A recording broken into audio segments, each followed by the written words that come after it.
Funding for This Is Nashville comes from you, our listeners, and Music City Prep Clinic, Nashville-based provider for PrEP and offering comprehensive sexual health services in an environment designed to be safe, professional, and shame-free. Learn more at musiccityprep.org. I'm Khalil Colonna, and this is Nashville. Today, we're bringing you a rebroadcast of our episode on how musicians are trying to make it in this city. Nashville is not called Music City for nothing. From dimly lit clubs to street corners to storied stages to basement studios, you can find talented players and producers in every genre. Musicians who spend countless hours honing their craft, who are seeking to innovate and develop new sounds to share with excited audiences. But the cost of housing in our town has gone up, and it looks like it will keep going that way. That puts our talented base of musicians in a tight spot. Do they keep pushing forward while struggling to pay the rent, or do they pack it up and leave their dreams behind? Today, we'll meet a few local musicians who are figuring that out. Part of making it as a musician is getting some solid play on the radio, and my next guest helps them do just that.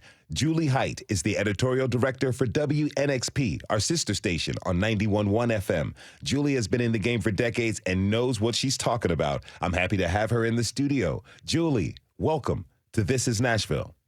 Thanks for having me. So, we know that the WNXP staff takes no shortcuts when it comes to their Artist of the Month selection process. Give us a little bit more detail on what you all are looking for.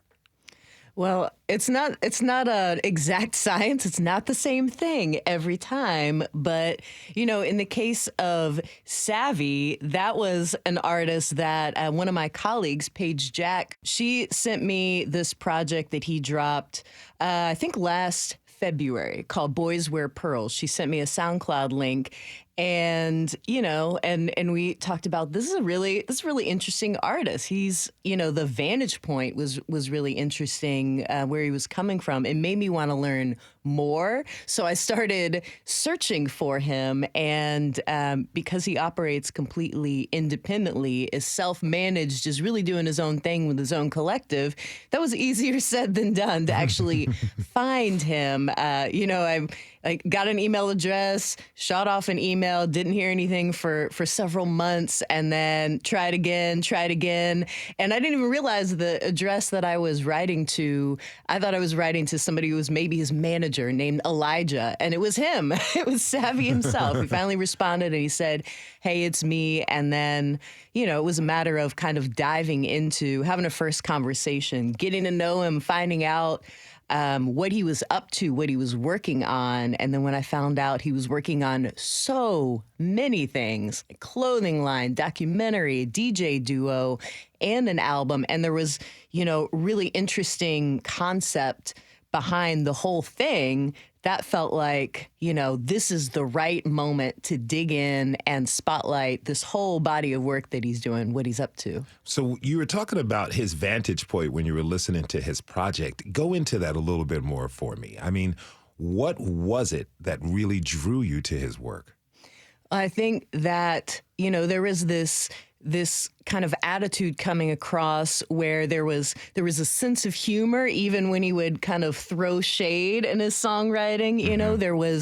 It was so laid back. It was so, definitely coming from like a young vantage point, but someone, it felt like he was kind of rebellious in a low-key way, not letting anybody tell him, this is what you should be, this is how you should tell a story, or even this is what you should brag about, because what he flexes about in his lyrics is often stuff he finds at thrift stores, or like how he can make a cheap car seem stylish, like a stylish ride, or things like that. I mean, those might seem like lightweight things, but really it's his way of saying, like, I'm carving out my own identity, my own sense of style, and that kind of thing. Even how he sings and raps, I mean, he's finding his own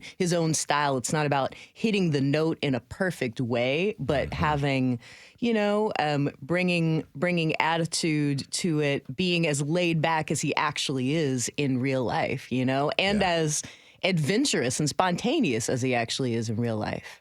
I like the fact that he's making, bragging about what he finds at the thrift store and making very common things relatable. That's very different from a lot of particularly major label hip hop artists. It feels like they're so inaccessible because I don't have millions of dollars. I can't fly to Dubai tomorrow to relate to.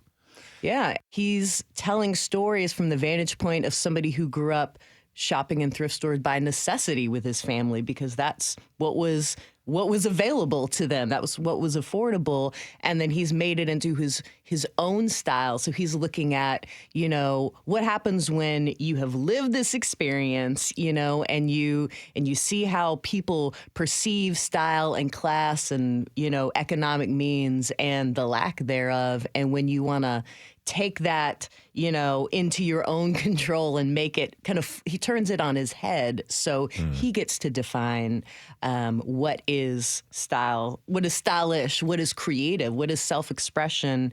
He's kind of turning that on its head in a really interesting way, in a way that is him and all these projects. Now, when it comes to Record of the Month, you mentioned that it's not an exact science over at WNXP, but I'm sure you all have a good number of submissions to consider. Why did you all choose to go with Savvy's project?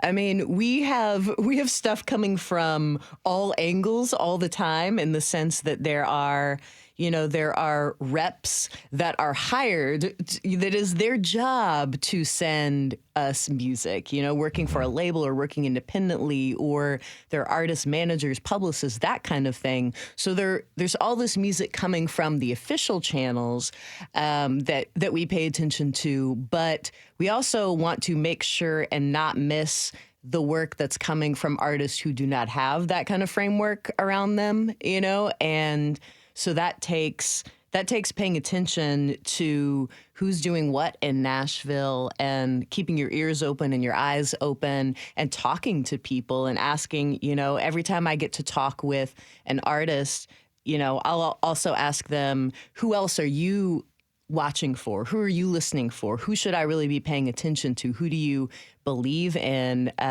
So it's kind of it's a 360-degree thing where you've got stuff that's being sent in, and then you also want to not miss the stuff that doesn't happen to have an official publicist or rep behind it. So there's stuff worth paying attention to that's coming all these different ways. Now, we're going to hear from Savvy in just a bit, but Julie, how does it feel to help give artists like Savvy a boost and exposure by playing their music on WNXP on the radio? Back in my day, you made it to the radio, you made it big time. I mean, I don't know that I would not say that we've helped anyone, land a hit or make a career just yet. Not that sense of self-importance to that degree, but it feels like it's what should be happening. It feels like we would be not doing what we need to do if we were not, doing that extra legwork and looking for artists operating independently outside the system on their own too. We would miss out on so much stuff. And it means a lot to me to talk with people who have been here for a long time, making music, invested in music for a long time. And if they hear themselves, if they hear people that they admire, people they consider peers, look up to, finally getting played on the radio or finally getting serious attention, and it makes a difference to them. I mean, it makes a difference to me to hear that from them. So I think that's one sign of doing something right. Julie, do you have any advice for musicians on how to make their musical impact in our town, in Music City? Oh, wow. I mean, it depends on what you are setting out to do. There is no one size fits all. There's no one thing that I think works for for everyone. I'm watching and interested to see the ways that artists are improvising and the ingenuity, because it takes trying so many different things, you know? So I get excited when I see someone that I know has been working at it and developing their thing, and they find the way to, you know, maybe quit their day job and go all in on music. That's a huge thing to see. But the question of how to get there, there's no one answer to that. So I am interested to see what everyone has to share today in this conversation. Julie Hight is the editorial director for WNXP. Julie, thanks so much for being on the show. Thanks for tuning in to this rebroadcast of our episode, all about how musicians are getting by in Nashville as the cost of living continues to rise. After the break, local artists Savvy and Mike Floss will join us to talk about how they make do. Stay with us. This is Nashville.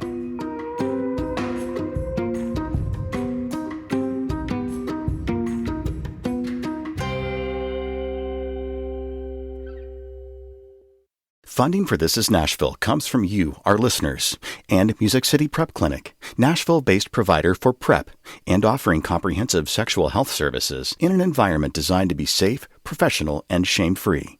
Learn more at musiccityprep.org. I'm Khalil Ecolona, and this is Nashville. Okay, so I want to share something with you that you may not know about me. When I was younger, I pursued a music career making hip-hop in Los Angeles. My crew was called Fresh Air. We were pretty good. Really good, actually. We released a couple singles to a bit of acclaim, performed at places like the Roxy and what was once known as the Knitting Factory. But I had to work 3 jobs to make ends meet. This was before the time of smartphones and streaming platforms. Avenues to make money were limited and closely tied to a record company. Today, there are many more opportunities not only to make money, but to release music. Today, we're bringing you a rebroadcast of our episode on how musicians are trying to make it in this city.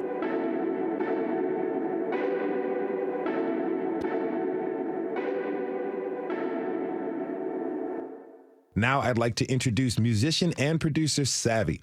Thanks for being here. Man, of course. Thanks for having me. This is sick. So congratulations on your new record, Pour. What does this mean to you? Man, this is everything. This is huge. This release is it's a lot of firsts for me and my friends. They're outside the studio right now, but a lot of us just really started creating, in high school or in college, and then we met each other in college. So to be able to now be on the city's #1 news station, it's fire, and it's everything we could dream of. I appreciate it. Oh yeah, thanks for calling us #1. I appreciate that. Of course. So I want to play a clip from a song on that album called "Go." Let's take a listen. Less than a man, more than your friend. I might cut my hair and dye it. Won't take it there, you tried it. Shot the flares flying, and yeah, the sparks are flying. So what's the use in lying? So what's the use in trying? I think that you were sliding. It's time to slide. It's getting no, it's personal. Could you just go? I'm feeling that. Oh man, That's got bounce. That's got bounce. I appreciate it, and that's man. a perfect summertime song. Yes, sir, man. We're trying to make all the bops for the summer. I'm feeling that. Yes, sir. Yes, well sir. done. Tell me a little bit more about the track. Oh man, so Go.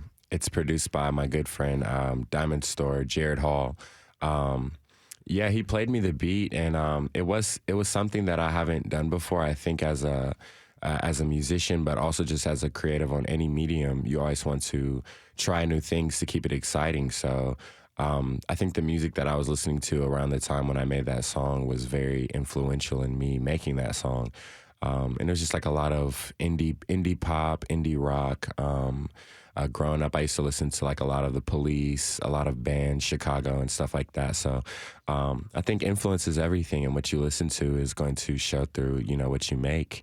As far as subject matter, I just wanted to make like a summer song, like you said, but also something that, if you're going through a situation with a significant other, or just, anybody in any level, it comes a point in time where you feel like, okay, I think you should leave. I think it's time for you to go. And yeah, I just wanted to make that for the people who don't know how to say, I think you should go. So yeah, that's all that was for real. I love when you talk about your influences, because that's the beauty of hip hop. Yeah. It takes from everything 100%. to create something new. What brought you to Music City? Oh, man. I came here 2019 for school. I attended Middle Tennessee State University. And originally, I just wanted to come out here to learn how to produce and make scores for movies, films, TV, video game commercials, the whole nine. But I went to a local show that was being thrown by a bunch of college students, and I just remember seeing people like sing these original songs and know the songs and going to the artists, and it really put the passion in my heart and let me know that like this is a possibility here, you know. So I went to high school in Huntsville, Alabama, and just growing up, there wasn't a lot of opportunities for this, or you know, for you to even be on a radio show, or you know, it could really do something to your mind of like, do I even think I can do this or pursue this? And so coming to Nashville, it just really told me that like it's possible for you to chase your dreams and, you know, to go after it. So since then, we just haven't stopped, and, you know, you find the right pieces around you and make it happen. Yeah. That's right. Yes, sir. My next guest is actually on Savvy's new record and has shown Savvy some of the ropes. Mike Floss is arguably one of the most influential hip-hop artists in Nashville, and he joins us now. Mike Floss. What up with it? How you feeling? I'm good, my man. How about yourself? I'm great, man. I'm great. Can I change the intro to one of the most influential rappers in the world? Yes. Yeah. You got that. You got that, my man. Mike Floss's song from his EP Contraband, Giant. Here we go. CO in my face with no idea what a correction is. Some the county counting cash, bail right by your residence. Washing money without melanin, ain't been no fraud. Live away your guilty conscience, that ain't never been my job. I think heaven starts at night between the moon and all the stars. Guess that's why the sky is black. I'm looking up like, oh my God. Cause what I learned is we can turn ties together if we keep trying. They gon' keep selling us lies if we keep buying. I do this for the kids at Pearl that's too defiant. I never let this world reduce my giant. We want money for affordable and dignified housing and not police. We want money for our teachers and support staff and not police. We want money for fair and dignified wages and not police. We want money for transit for working class neighborhoods and not police. We want money. So I was at the EP release party, and when this song played, everybody got into a zone and they were paying attention. Can you tell me a little bit more about this track? Giant is on my new EP, Contraband. It features my good friend, my brother, Jamel Campbell Gooch, who's an organizer here in Nashville, Tennessee, is who you hear talking on the hook. And it's really just about not allowing any obstacle to get in your way and not allowing any system to oppress you without some what's the proper word for the radio? Without some pushback. Yeah. Without some pushback. And I think what's important about it is the messaging on a local level. I think it's a universal message, but I think specifically here in Nashville, it's really important on the community side to talk about what we're fighting.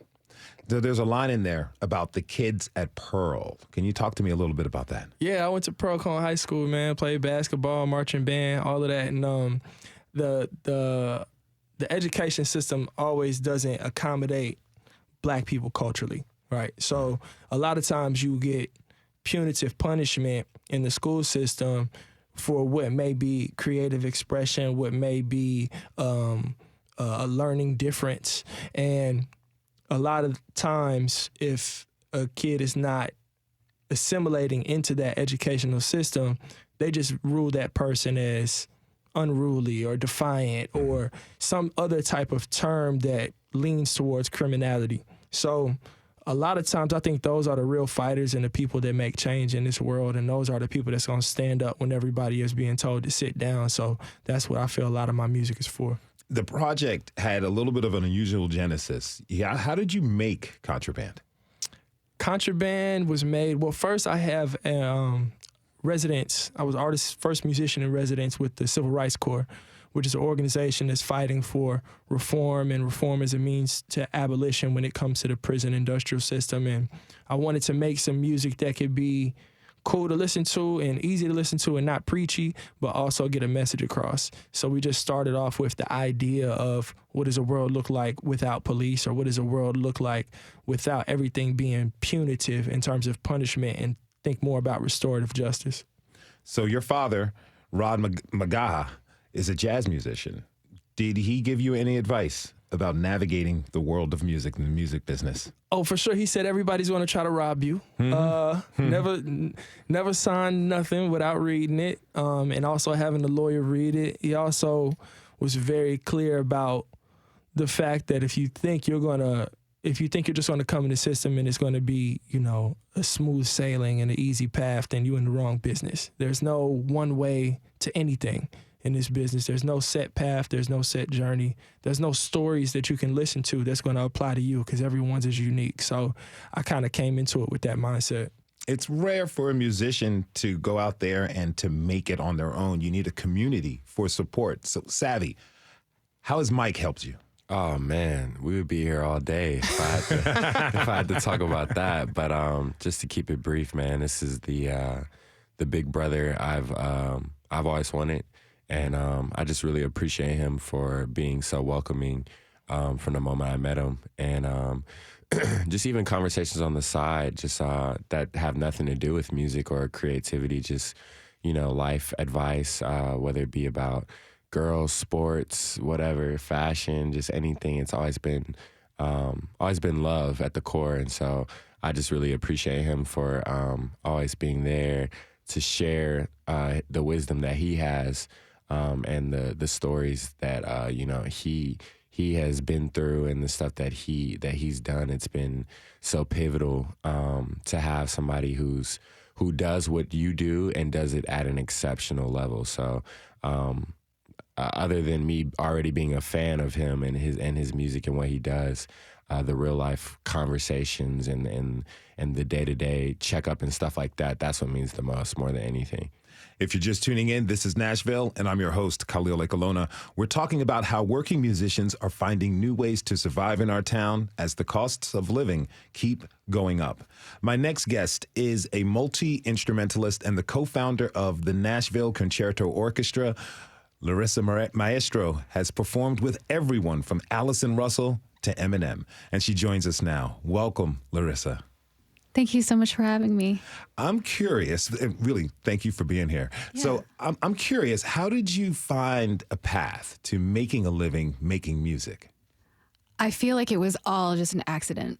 I feel like everything I did was either, I'll rephrase, either an accident or some sort of survival technique that I developed subconsciously, because I always knew I wanted to make art, but there wasn't really anyone telling me how that was going to work, even as someone who went to music school, right? I went to music school and nobody told me how to do making music as a living. They said, here's how you learn to write counterpoint. Cool. How do I pay my bills? Yeah. How do I put food on my table? There was absolutely no education around that. And I think that's a problem in arts education across the board anyway. But yeah, it really was like figure out how to pay my bills. So I got a job at PM when I first moved here. PM now closed, right? It's closed.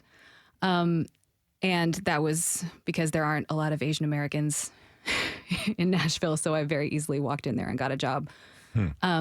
But it was just figuring out how to pay the bills and also just saying yes and playing music whenever I could. Now, you had to juggle a lot of jobs to work as a musician. Yeah. Tell me, what has it taken for you to make it work? For me, I think it's taken honing a lot of those survival techniques. One of which was being able to use my very specific skill set in lots of different kinds of ways. So when I discovered that playing the cello by itself was not going to pay my bills, I started arranging string sections and contracting string sections. And that also wasn't a conscious thing. It wasn't like, I should do this because it'll bring in more money. It was like, oh, I could also do that.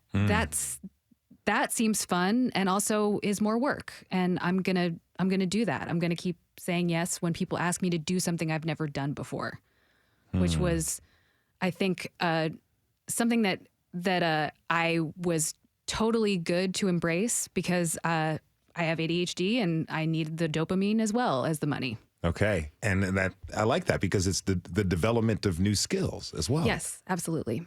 Now, Mike, does what Larissa is saying, does that resonate with you?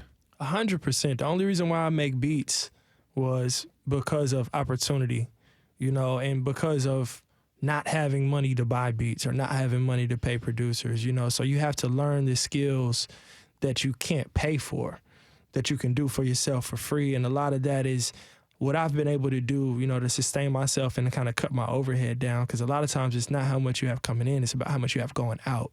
So if you can spend less, that's a big part of being able to keep your head above water. Now, a lot of people want to make it big quickly. They want that hit, but it's not really always the case. Savvy, what type of advice did you hear about exposure in the music business? Oh, man. I've heard it. I've heard a lot of different things. I've heard that sometimes it takes years for that to happen. Sometimes it takes, it takes people until they're in their late 40s to get that one, and you'll be chasing that if that's what you're doing it for. But I just feel like once you do it for a whole nother reason, you're fulfilled in a whole nother way. So instead of like chasing that hit, just enjoy the ride. One thing that I feel like we've talked about, me and Mike have talked about, is how it's not a sprint. It's not like a race. You're not racing against the next man, or, you're not racing against the competition, whoever else is doing whatever in the city. It's really a marathon. You're running at your own pace. So I feel like once you look at things from that aspect, it makes the process a whole lot more fun. So. Do you feel supported by the scene here in Nashville? Oh, man, I felt nothing but love here. And it's so funny because I feel like one of my, anxieties moving here was, not being from Nashville, coming and being a part of something that's already established and that is, rising and surging across the nation. My biggest thing was being accepted. But I feel like it's kind of like a balance, I feel like once you're just yourself, that's when people accept you the most. So, I've just been myself since I've been here, and I've gotten nothing but love from the people here, and I appreciate it 100%. Mike, tell me, future hat on right now. Okay. Where do you think the industry is headed? Oh, wow. So music has always evolved with tech, right? Like, the introduction of the MP3 changes the entire landscape of what happens. So as this whole Web3 space begins to evolve, I think music exists a lot more in the AR and VR world, and that integration of tech is going to be the primary driving factor for where the game is going. So I think as much as we can, as artists and musicians, learn about that space, the more prepared we can be as things inevitably shift. Now, I know the people going to be listening who are going to go to their young son, their daughter, nieces, nephews, and friends who are like, yo, Mike Floss was on NPR today. So they're going to have them listen to this. What advice do you have for them as far as different streams of being able to create revenue and to make it for themselves in the music industry? So a few things you can do. There's audio content work that's out there. Sometimes you got to understand that if you're trying to make music for a living, it's not going to be, I'm making a song that I want to make for my single, for my artist page on streaming services and things like that. Sometimes you have to do work for hire, right? And a lot of times the way you get that work for hire opportunity is by way of releasing quality work, right? So one of the first things I would tell them is don't trip on streams, don't trip on like how much people are consuming your music directly. The goal that you really want when it comes to sustaining yourself financially is you want the right people to hear what you can bring to the table. Because there's a need for artists, there's a need for singers, rappers, producers, writers in spaces that aren't necessarily directly the music industry. Everything that you see that's visual has some type of audio content with it, typically. So all of those all of those pieces of audio are being made by somebody. So if you can put quality work out there, even if it doesn't stream crazy, those opportunities will start to come to you. Rapper producer Mike Floss, arguably one of the most influential rappers in the world, was joined by musician and producer Savvy. Thanks to you both for being here. Larissa Maestros, please stick with us through the break. Thanks for tuning in for this rebroadcast of our episode about getting by in a changing music industry. After the break, we'll learn what it's like to work for a living while pursuing a music career. From gigs to day jobs to busking on the corner, there are many ways to make ends meet. We'll be right back.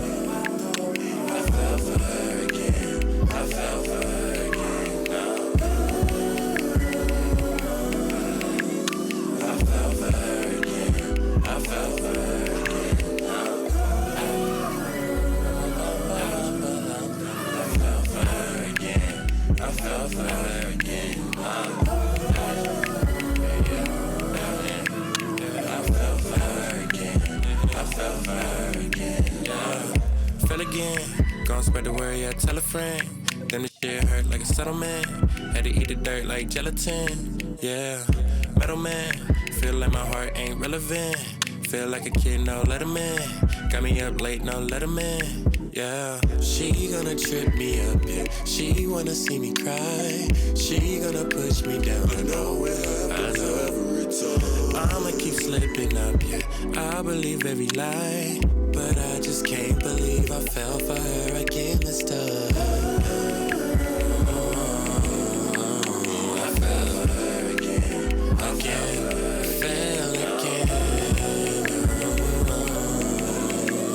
I fell for her again. I fell again. I fell for her again. I fell for her again.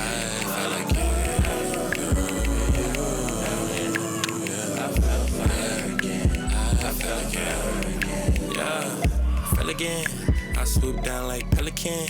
I'm on the ground like Taliban.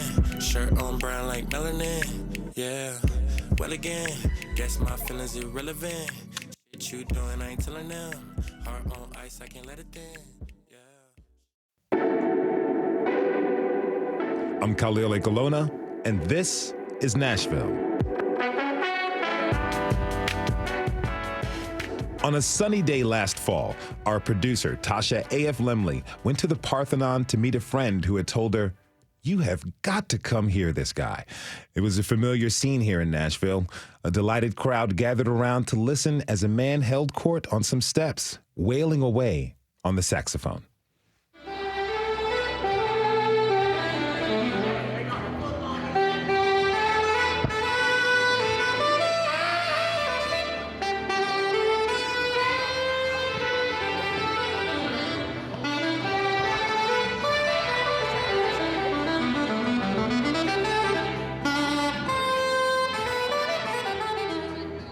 That is nasty.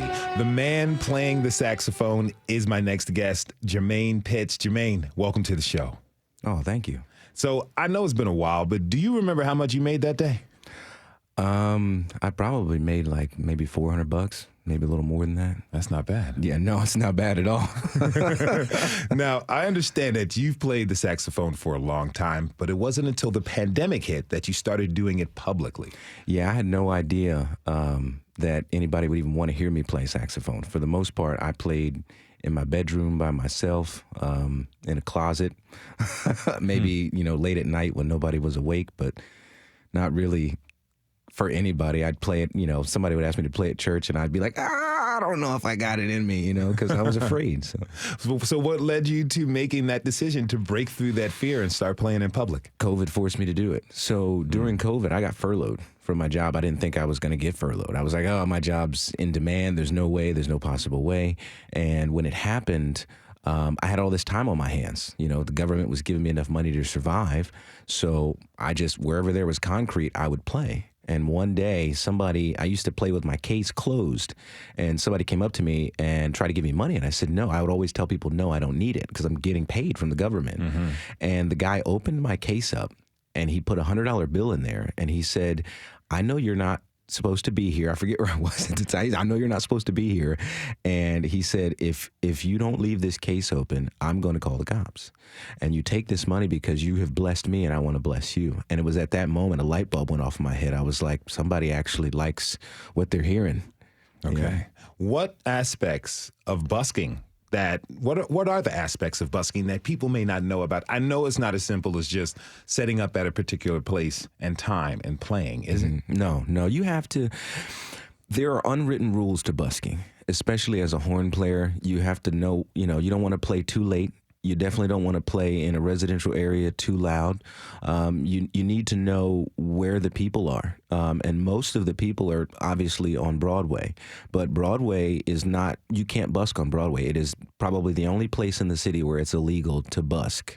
You'll see people down there, but the cops have more important things to worry about, than kicking somebody off the street who's, playing music. But if a business complains, you're going to get moved. And so what I've learned is I start every day off with prayer. Okay. Really, because during COVID, the times where the money wasn't enough, it was a supplement to the income, and it really helped me. But if you want to busk, you've got to first understand that there are going to be days where you don't make money. There will be 300 or 400 people that will walk past you and I don't care if you sound like Beethoven, they're not going to put money in your hat, and you have to be okay with that. Larissa Maestro is still with us. Larissa, have you ever busked? I did a couple of times when I was in college, but it's not very easy to busk with a cello. You need a place to sit, and in a loud spot, a cello doesn't really carry unless you have amplification. A horn is a great instrument for busking. Because it's portable, you can carry it, you can play while you're walking, and it's loud enough that everyone can hear it, for a couple blocks. Yeah. The cello is really difficult to busk with. So yes, a couple of times. So we heard Jermaine talk about the pandemic. How did that affect your ability to work? It affected it a lot. I kind of, prior to the pandemic, had split my income between live music and recording. And I had leaned a lot more toward recording, but still live music was a big part of my income. And of course, when the pandemic hit, that stopped. All the shows were canceled. All the tours were canceled. Everything in person was canceled.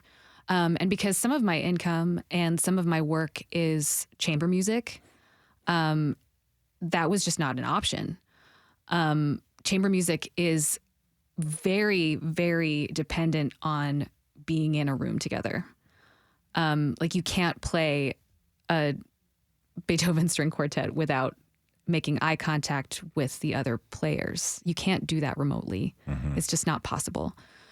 So that went away. So I shifted a lot of my attention to recording. I was lucky enough to already have a good recording setup in my home, because I had done a lot of remote recording work in the past. But there were a lot of people who didn't have that option. A lot of recording musicians like me who didn't have a home recording studio. So I was lucky that I could still have clients send me a song and say, put cello on this or put strings on this or arrange something for it, sing on it, whatever. And I could do that at home and send it back to them and, get paid. But that was a privilege that I had. But I also went on unemployment, which was a complete nightmare, a total nightmare for almost every self-employed person. Yeah. To try to prove that I was a working member of society and that I deserved to get help. It was demoralizing. And it was really, really frustrating. The only help I got was from my state rep's office, Vincent Dixie's office. That was great. That's their job. But the fact that I still pulled the minimum that I was able to get because they weren't able to look at anything but my W-2s. And I'm self-employed. So my income streams are not W-2s. My W-2s are gigs. My W-2s aren't salary jobs.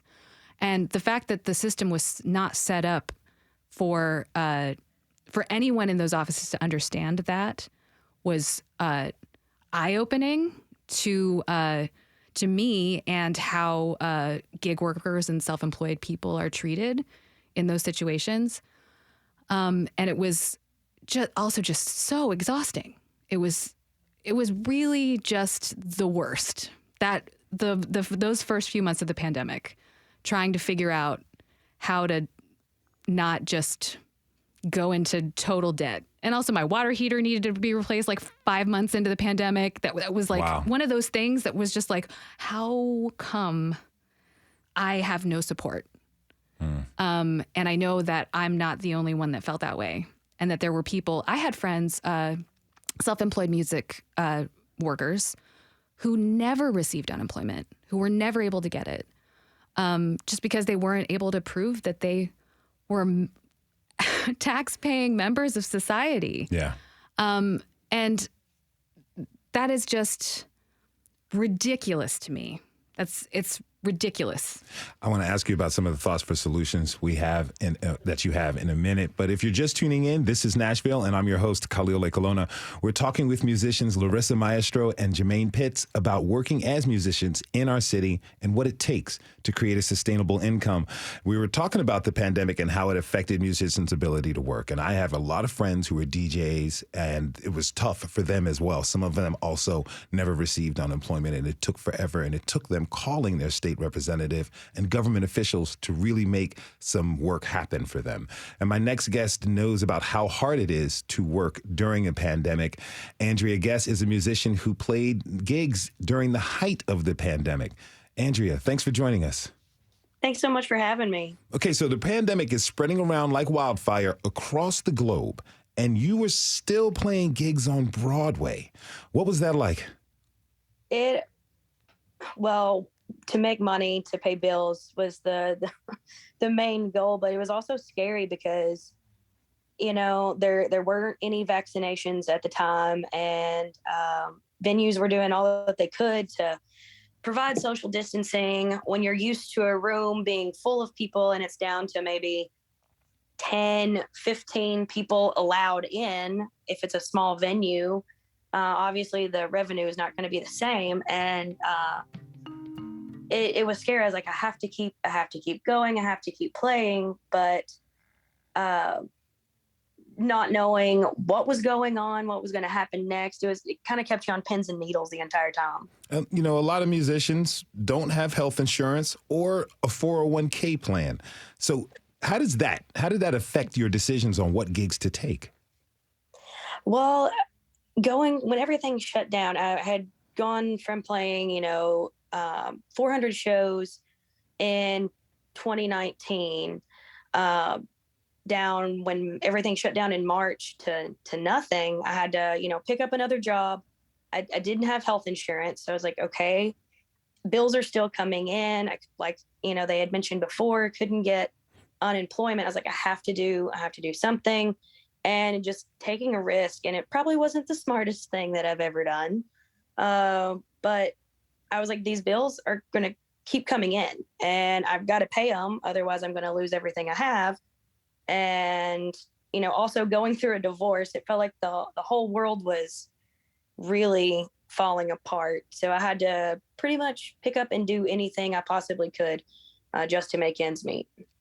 Now, Jermaine, you work full-time job and you perform on the side. Mm-hmm. What was your thought process? Well, what is your thought process as you think about going along and being a full-time musician with the fact that there's no benefits that a full-time job provides for you? It's frightening. It's absolutely frightening because health care is outrageously expensive for no godly reason other than capitalism. And we were talking about this outside. I mean, I from my experience living in a van, I lived in a van for 2 years when I moved here. I have to literally eliminate every unnecessary expense, and I can't live luxuriously. I am the main reason why I'm going to play music now is because I am fundamentally unhappy with what I'm doing. And so given what happened during COVID, I have to essentially create a COVID fund for myself, because this will not be the last time something like this happens. And I was lucky because I had a job and I was able to prove that, I was a worker. But if it weren't for that, the amount of money that was coming in from unemployment was minuscule. I mean, you couldn't even pay your phone bill with what was coming in. And so I'm grateful to the city of Nashville that they even allow buskers in the first place, because it supplements my current income. If I only worked my current job, I would be working paycheck to paycheck. Mm-hmm. And if I tried to live in a traditional apartment here in Nashville, I would be eating rice and beans every single day, because it's outrageous, the cost of living in Nashville. And to live an hour away and then commute an hour each way every day to play, you can't do it, because buskers, we have to play with where the weather is. So if it's 50 degrees above and sunny, you're out and playing. But that can change. Everybody who lives in Nashville knows, the forecast could say sunny, but it could rain in 5 minutes and be torrential downpours for 2 weeks straight. Mm-hmm. So you have to play. And so I'm terrified because I will not have health insurance. I'm terrified because I will not have a 401k. But the joy that I get in my heart when people hear the music and they stop and they listen to somebody who was a crack baby, who was adopted and was told that he would never be anything, to have this dream be realized that I can actually play music and bring people joy and possibly support myself doing it. I'm willing to take the risk. That makes me think, as the pandemic really set on, the entire country's focus and Nashville's focus was on essential workers, people who are essential to helping our communities and our economy run. But I think there was people ignored the fact that musicians, entertainers, help make our society run as well. We recognized how much we missed having access to going to live shows. And I'm wondering, what do you all think the city can do? Larissa, what can the city do to help provide a safety net to make musicians and entertainers essential workers if something like this were to happen again? Well, I want to start by saying we live in Music City. We are essential workers. Mm-hmm. Without us, this is not Music City, right? We are the thing that is making it exciting for people to move here and spend money here. And we are not assigned that value. I think ultimately what it comes down to at its core is how we assign value to things and what happens when money is the only barometer for if something is successful or not, right? And that includes the economy of a city, growth, right? So we have to think about how we're spending money in Nashville, where it's going, where we're investing. So we're investing in things that are future things. We're investing in tourists in the future coming here to spend money instead of spending money on people who live here now, who have made Nashville what it is, people who were born here, grew up here, people who make art here, and really, really prioritizing those people, prioritizing people in Nashville. And this is not just about music. This is about across the board, right? Mm-hmm. This is about prioritizing neighborhoods, prioritizing affordable housing. All of these things are connected to music in Nashville. And we have to be aware of that. When we think about, I think, assigning value to a commodity like music or a service like music or art, what I think is that there's a fundamental misconception of what that value is. That value is not just monetary. That value is within communities, and the value of art cannot be quantified in that way. Mm-hmm. And so we have to think about when we invest in something, do we always need to be looking for a monetary return on that investment?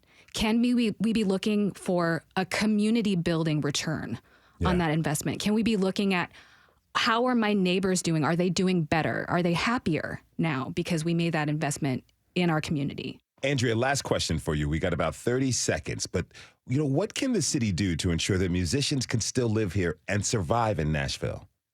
I mean, just maybe a musician's rate. Raising musicians' rates, paying them better because the rent is too damn high. I feel that 100%. Look, I want to thank all of my guests, musicians Jermaine Pitts, Larissa Maestro, and Andrea Guess. Thanks to you all for being here. Really appreciate it.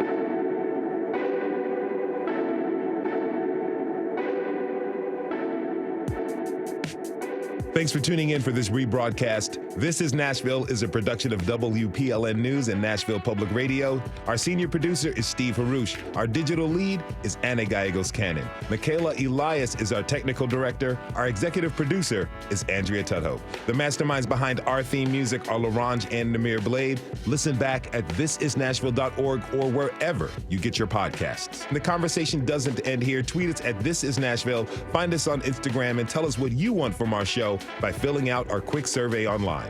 This is Nashville. I'm Khalil Ekolona. We'll see you next week, everybody, and be good to each other.